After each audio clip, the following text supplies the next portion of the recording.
یہ ہماری شریعت کی خوبصورتی اور اس کا کمال ہے کہ زندگی کا کوئی بھی شعبہ ایسا نہیں ہے جہاں پر ہماری رہنمائی ہمارے دین نے، ہماری شریعت نے نہ کی، اور نبی کریم صلی اللہ علیہ وسلم کے ارشادات اور آپ کے معمولات یہ بتاتے ہیں کہ دعا دنیا اور آخرت کے تمام مسئلوں کا حل ہے۔ کوئی دن ایسا نہیں ہوتا تھا کہ اللہ کے رسول صلی اللہ علیہ وسلم اپنی امت کے لیے دعا نہ کرتے۔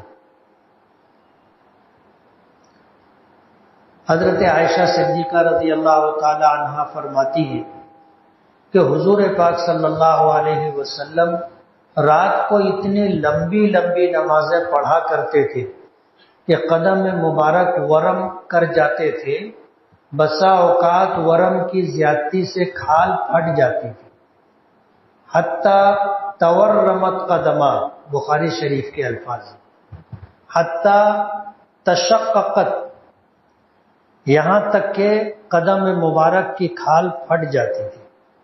حضرت عائشہ رضی اللہ تعالی عنہا حضور کی نماز کو اور نماز کے بعد دعا کو جتنی گریہ و زاری کے ساتھ اللہ کے رسول دعا کرتے تھے، سن کر کے کہنے لگے کہ اللہ کے رسول آپ تو بخشے بخشائے، پھر آپ اتنی لمبی لمبی نماز پڑھتے ہیں اور پھر دعاؤں کا اہتمام۔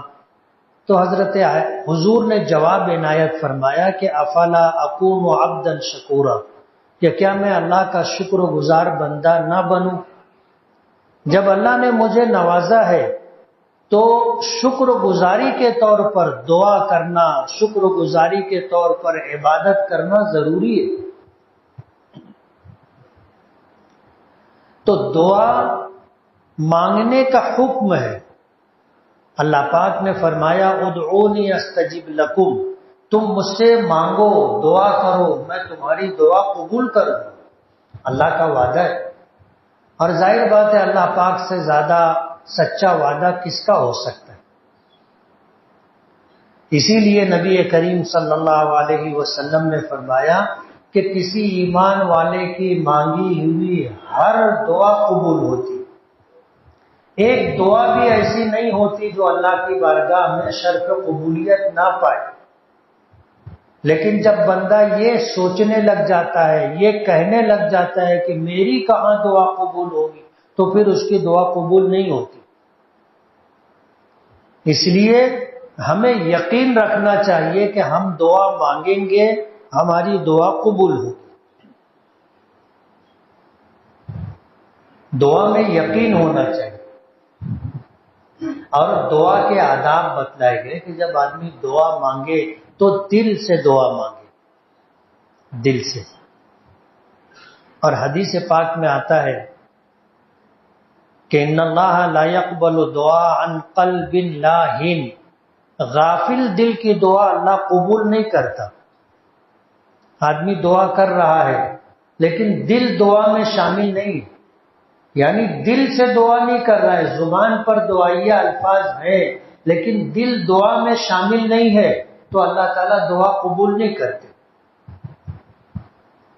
جو لوگ دعا کرتے ہیں لیکن ان کا کھانا حرام ہے، ان کا پینا حرام ہے، ان کا لباس حرام ہے، ان کی دعا قبول نہیں ہوتی۔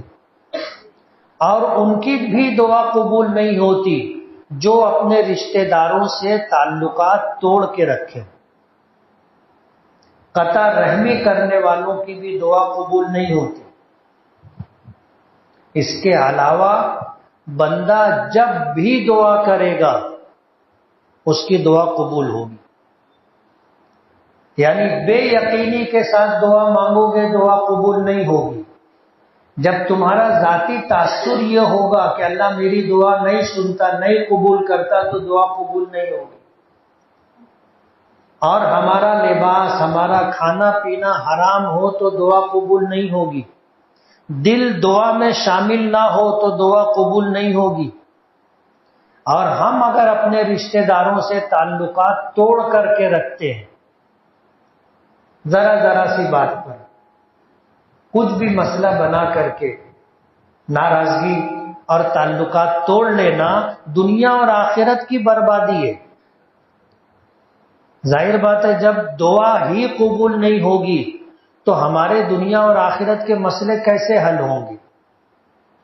نبی کریم صلی اللہ علیہ وسلم نے جب یہ بات ایک مجلس میں ارشاد فرمائی، آپ نے فرمایا کہ دروازے بند کر لو۔ صحابہ کرام حیران ہو گئے کہ اللہ کے رسول نے یہ بات کیوں ارشاد فرمائی؟ فرمایا کہ دعا کرنی، لیکن اگر اس مجلس میں کوئی آدمی ایسا ہو جو قطع رحمی میں مبتلا ہو، تعلقات توڑ رکھے ہوں رشتہ داروں سے، ایسا کوئی شخص ہو تو وہ مجلس سے نکل جائے، وہ دعا کی قبولیت میں رکاوٹ ہے۔ ایک صحابی کہتے ہیں کہ میری خالہ سے جھگڑا تھا، بات بند تھی، میں خاموشی سے سرک کر کے نکلا کہ کوئی مجھ کو دیکھنے بھی نہ پائے کہ میں جا رہا ہوں۔ خاموشی سے سرک کر کے میں نکلا، گیا، اپنی خالہ سے معافی مانگی، تعلقات استوار کیے اور پھر آیا، آ کر کے مجلس میں شریک ہوں۔ اگر اس مجلس میں کوئی آدمی ایسا ہو جو ان چیزوں میں سے کسی معاملے میں مبتلا ہو تو ابھی سچی پکی توبہ کرے، یقین پیدا کرے، دل کو دعا میں شامل کرے۔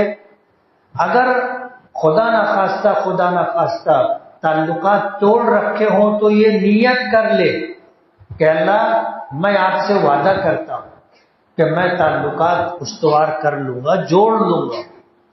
خدا نخواستہ ایسے کسی معاملے میں مبتلا ہو جو حرام سے تعلق رکھتا ہو تو یہ نیت کر لے کہ آج اور ابھی اسی وقت میرا یہ فیصلہ ہے، میں توبہ کرتا ہوں، آئندہ یہ کام نہیں کروں گا، تو انشاءاللہ ہماری دعا ضرور قبول ہوگی۔ نماز استسقاء پڑھی جانی تھی، لوگ عیدگاہ جا رہے تھے، جہاں نماز استسقاء ادا کرنی تھی وہاں پہنچ رہے تھے۔ ایک بچہ تھا، وہ چھتری لے کے جا رہا تھا، چھتری لے کے جا رہا تھا۔ اب بارش کا تو عطا پتہ نہیں تھا، کسی سمجھدار آدمی نے اس بچے سے کہا کہ تو چھتری لے کے کیوں جا رہا ہے؟ بولے میں جاؤں گا، دعا کروں گا، بارش ہوگی، اور تم لوگ جا رہے ہو بغیر چھتری کے، کیا تم کو یہ بات نہیں سمجھتی کہ دعا کرو گے تو بارش ہوگی؟ یہ سبق ہے، ہم سب کے لیے سبق ہے کہ اس چھوٹے سے بچے کو یقین تھا کہ دعا مانگی جائے گی تو بارش ہوگی، اور بارش ہوگی تو چھتری لگے گی۔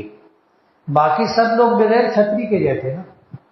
اس نے کہا تم کو تمہاری دعا پر یقین نہیں ہے، اگر تم کو یقین ہوتا تو چھتری لے کے جاتے۔ اصل چیز یقین، اور دعا میں الحاح زاری ضروری۔ الحاح کے معنی اڑ کے مانگنا، اڑ کے مانگنا۔ اور ظاہر بات ہے یہ مقام کب ملتا ہے؟ جب تعلق ہو۔ جیسے بچے ماں باپ سے ضد کرتے، روئیں گے، دھوئیں گے، ہاتھ پیر پٹکیں گے اور ضد پوری کروائیں گے، اور ماں باپ کو کرنا پڑتا ہے۔ اڑ گئے اور مچل گئے تو ماں باپ جس حالت میں بھی ہو کوشش کرتے ہیں کہ اس کی ضد پوری کریں۔ اور کبھی ایسا ہوتا ہے کہ مجبوری ہوتی ہے۔ کسی شاعر نے کہا کہ ماں باپ بہت روئے گھر آ کے اکیلے میں، مٹی کے کھلونے بھی سستے نہ تھے میلے میں۔ میلے میں گئے، بچے نے کھلونے کے لیے ضد کی، ماں باپ کی جیب میں پیسہ نہیں تھا، وہ چاہتے تھے کہ اپنے بچے کو کھلونا دلا دیں، لیکن جیب میں پیسہ نہیں تھا، گھر آ کر کے بہت روئے بچے کی ضد پوری نہ کرنے پر۔ اگر ان کی جیب میں پیسہ ہوتا تو تم بتاؤ بچے کو کھلونا دلاتے کہ نہیں دلاتے؟ یقیناً دلاتے۔ اللہ کے خزانے میں کس چیز کی کمی ہے؟ اگر ماں باپ اپنے بچوں کی ضد پوری کرتے ہیں تو اللہ کی بارگاہ میں اڑ کر کے ضد کر کے آدمی مانگے، اللہ اس کی توبہ کو، اللہ اس کو نوازتا ہے، اس کی مرادوں کو پورا کرتا ہے۔ مگر یہ کب ہوتا ہے؟ جب تعلق ہو۔ اب اللہ سے ہمارا تعلق کیسا ہے وہ ہم کو ہر ایک کو اپنے بارے میں غور کرنا ہے، ہر ایک کو اپنے بارے میں غور کرنا ہے۔ ظاہر بات ہے بچے کا ماں باپ سے جو تعلق ہوتا ہے اور ماں باپ کا بچے سے جو تعلق ہوتا ہے، اس تعلق کی بنیاد پر ہی بچہ ضد کرتا ہے۔ کسی اور کے سامنے اگر ضد کرے گا تو کوئی تعلق نہیں ہے، کوئی تعلق نہیں ہے، تو کیوں توبہ اس کی قبول ہوگی؟ کوئی تعلق نہیں ہے۔ جب وہ مانگے گا، ضد کرے گا کسی اجنبی سے تو بولے گا چل نکل یہاں سے، کوئی تعلق نہیں ہے۔ اللہ پاک سے اگر تعلق ہوگا تو بندہ اڑ کے مانگتا ہے اور مانگنے کا اس کو حق بھی ہے، اور اگر تعلق ہی نہیں ہے اور پھر کسی تعلق کے بغیر اگر اڑ جائے اور ضد مانگے تو ضد کرے تو بہت مشکل ہے کہ اس کو مانگی ہوئی مراد ملے۔ تو اللہ تعالیٰ سے تعلق پیدا کرنا چاہیے، اور بہت آسان ہے۔ کوئی بھی شخص اتنی جلدی راضی نہیں ہوتا جتنی جلدی اللہ پاک راضی ہوتے۔ ماں اگر ناراض ہو جائے تو اس کو منانا، باپ اگر ناراض ہو جائے اس کو منانا، بھائی ناراض ہو جائے، بہن ناراض ہو جائے، منانا مشکل ہوتا ہے۔ لیکن اللہ تعالیٰ ماں باپ سے جلدی راضی ہو جاتے ہیں۔ ہمارے ماں باپ ہم سے ناراض ہوں، ہم ان کو منائیں، وہ ہم سے راضی ہوں، اس میں جتنے پاپڑ بیلنے پڑیں گے اللہ کو منانے اور راضی کرنے میں اتنی ضرورت نہیں ہے۔ ایک مرتبہ بندہ سچے دل سے اللہ کی بارگاہ میں آ کر کے توبہ کرے، اللہ راضی ہو جاتا۔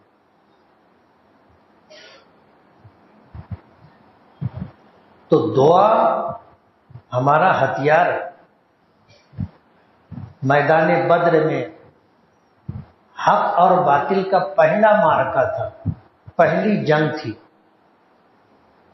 اللہ کے رسول صلی اللہ علیہ وسلم اس قافلے کو روکنے کے لیے نکلے تھے جو قافلہ مکے والوں سے سرمایہ جمع کر کے یہ فیصلہ کر کے گیا تھا کہ جتنا نفع حاصل ہوگا لوگوں کو اصل رقم دے دی جائے گی، جو نفع ہوگا وہ اسلام اور مسلمانوں کو مٹانے کے لیے استعمال کرے گی۔ اس قافلے کو روکنے کے لیے اللہ کے رسول صلی اللہ علیہ وسلم مدینے سے نکلے تھے، لیکن اللہ کی منشا کچھ اور تھی۔ قافلے والوں کے دل میں بات آئی کہ ہم کو تحقیق کرتے چلنا چاہیے، کچھ لوگوں کو ایک منزل آگے روانہ کر دیا تھا۔ ان لوگوں کو سن بن لگ گئی کہ مدینے کے لوگ ہمارے قافلے کو روکنے کے لیے نکل پڑے۔ انہوں نے قافلے کے سردار ابو سفیان کو خبر دے دی۔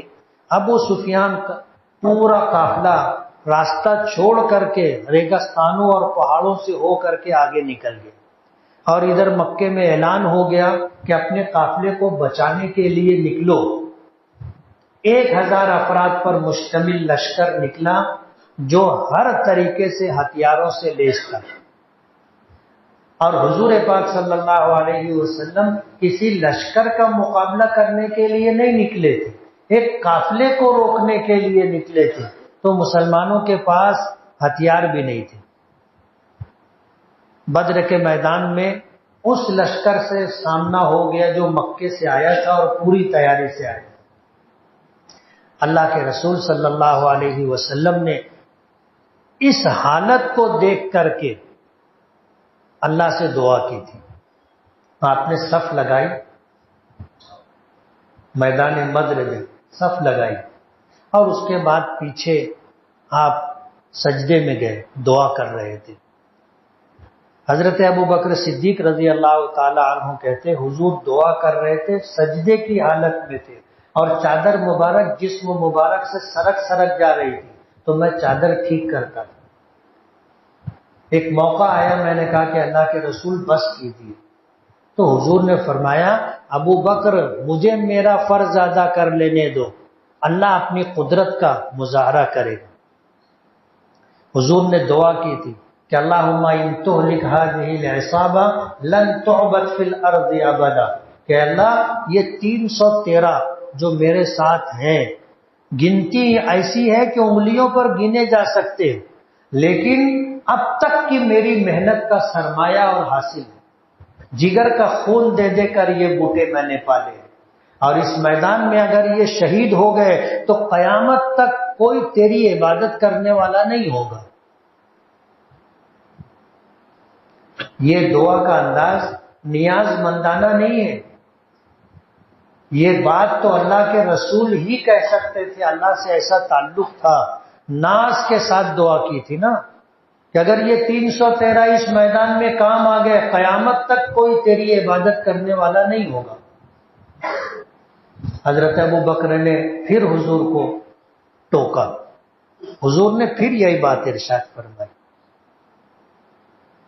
اللہ نے دعا قبول فرمائی اور 5000 فرشتوں کو اتارا تھا، جنگ کا فیصلہ ہو گیا، مسلمان جیت گئے۔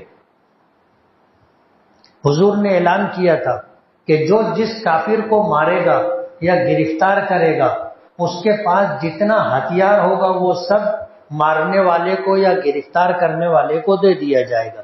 گرفتار ہونے والوں میں حضور کے چچا حضرت عباس بھی تھے، اور حضرت عباس بہت قداور طاقتور تھے۔ حضور نے پوچھا کہ میرے چچا عباس کو کس نے گرفتار کیا؟ تو ایک صحابی کھڑے ہوئے دبلے پتلے سے، کہنے لگے میں نے گرفتار کیا۔ تو حضرت عباس نے ان کی طرف دیکھا اور دیکھنے کے بعد کہا کہ بھتیجے، اس نے مجھے گرفتار نہیں کیا، مجھے جس نے گرفتار کیا ہے وہ سفید کپڑا پہنے ہوئے تھا، سر منڈا ہوا تھا اور سفید گھوڑے پر سوار تھا، اور پورے لشکر میں کسی کے پاس، مسلمان کے پاس سفید گھوڑا نہیں تھا۔ حضور نے سنا، مسکرائے، فرمایا کہ وہ تو جبرائیل تھے۔ اللہ کی مدد آئی۔ قرآن کریم میں آتا ہے اللہ نے 3000 پھر 2000 اور بھیجے، 5000 فرشتوں کا لشکر بھیجا تھا، جنہوں نے مکے سے آئے ہوئے 1000 ہتھیاروں سے لیس لوگوں کی اینٹ سے اینٹ بجا دی تھی۔ اور حدیث پاک میں آتا ہے کہ مکے کے جتنے سردار تھے سب مارے گئے تھے، 70 مارے گئے تھے، 70 مارے گئے تھے، جو اپنے آپ کو پڑھاری، چودھری، سردار اپنے آپ کو بتایا کرتے تھے، سب میدان بدر میں کام آ گئے تھے۔ ابو سفیان بچ گئے تھے، بعد میں وہ مکے کے سردار بنے، تو مکے کی بوڑھی عورتیں کہا کرتی تھی ابو سفیان کے بارے میں کہ بڑوں کے مرنے نے اس کو سردار بنا دیا۔ جتنے سرداری کے لائق تھے سب میدان بدر میں کام آ گئے تھے، اور فرشتوں نے چن چن کر کے مارا تھا۔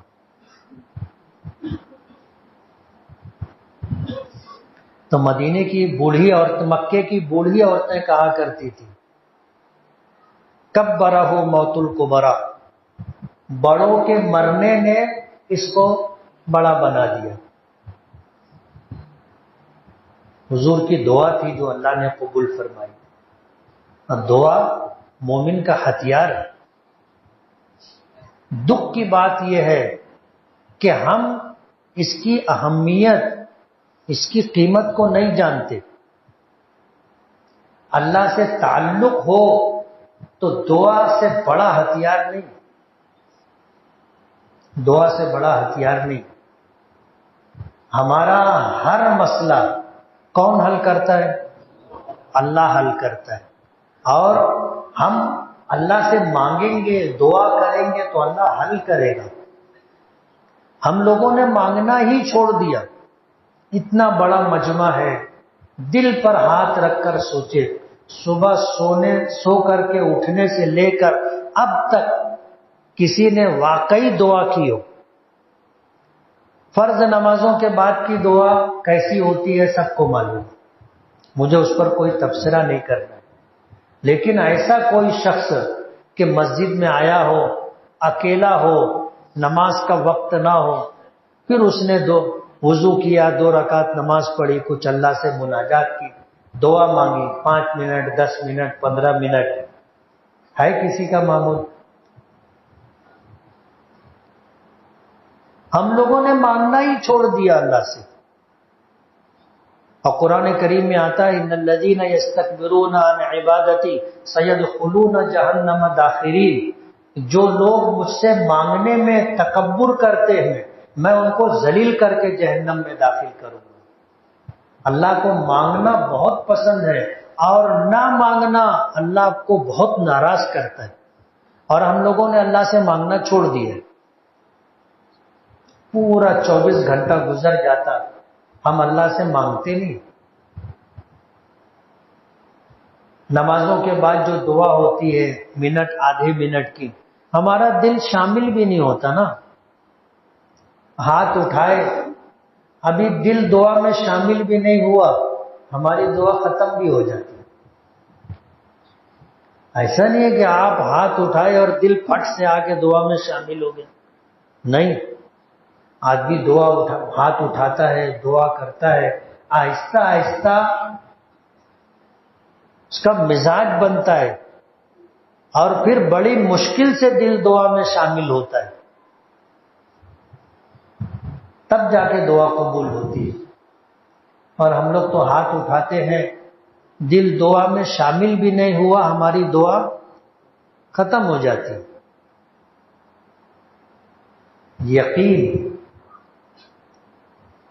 یقین اور اللہ کی ذات پر بھروسہ، یہ دونوں چیزیں آج ہم لوگوں کے پاس نہیں رہی، نہ یقین رہا نہ بھروسہ رہا۔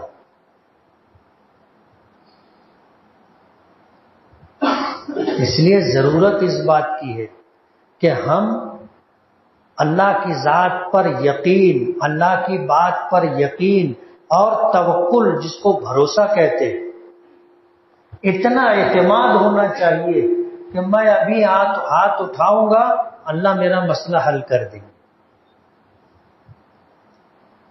ضرورت اس بات کی۔ آج بھی اتنے گئے گزرے دور میں بھی، اتنی خرابی کے بعد بھی آج غیر قوموں کا ہمارے تعلق سے سوچنا سمجھنا یہ ہے کہ یہ مانگیں گے، نماز پڑھیں گے، بارش ہو جائے گی۔ آج بھی ہم لوگوں کو غیر مسلم لوگ ملتے پوچھتے ہیں کب بولے آپ لوگ بارش مانگنے کے لیے نکلیں گے؟ یعنی وہ بھی سمجھتے ہیں کہ یہ مسلمان بارش مانگنے کے لیے آئیں گے، بارش ہو جائے گی، ان کو بھروسہ ہے، ہمارے مانگنے پر ان کو بھروسہ ہے، اور ہم مانگنے والے لوگ ہم کو ہی بھروسہ نہیں۔ کوئی چھتری لے کے آیا ہے؟ کوئی نہیں آیا چھتری لے کے، میں بھی لے کے نہیں آیا۔ تو ضرورت اس بات کی ہے کہ ہمیں آج اور اسی وقت نہیں، ہمیشہ کے لیے دعا کا معمول بنانا چاہیے۔ اور دعا کب قبول ہوگی؟ جب ان چیزوں کو ہم سامنے رکھیں گے، اللہ سے تعلق ہوگا تو آدمی بھروسے کے ساتھ بولتا ہے تیرا کام ہے، بولے ہاں چل، بولے کمشنر سے میں کروا دیتا ہوں۔ کمشنر سے کب ہوگا؟ جب تعلق ہوگا، اور ایسا تعلق ہوگا اپنے جا کے بیٹھے کہ صاحب یہ کام کر کے دو، تو وہ کر کے دے گا۔ کب ہوگا؟ جب تعلق ہوگا۔ اللہ سے تعلق پیدا کرو، اللہ سے تعلق پیدا کرو، اللہ سے تعلق پیدا کر لو گے، دنیا اور آخرت کے مسئلے حل ہو جائیں گے۔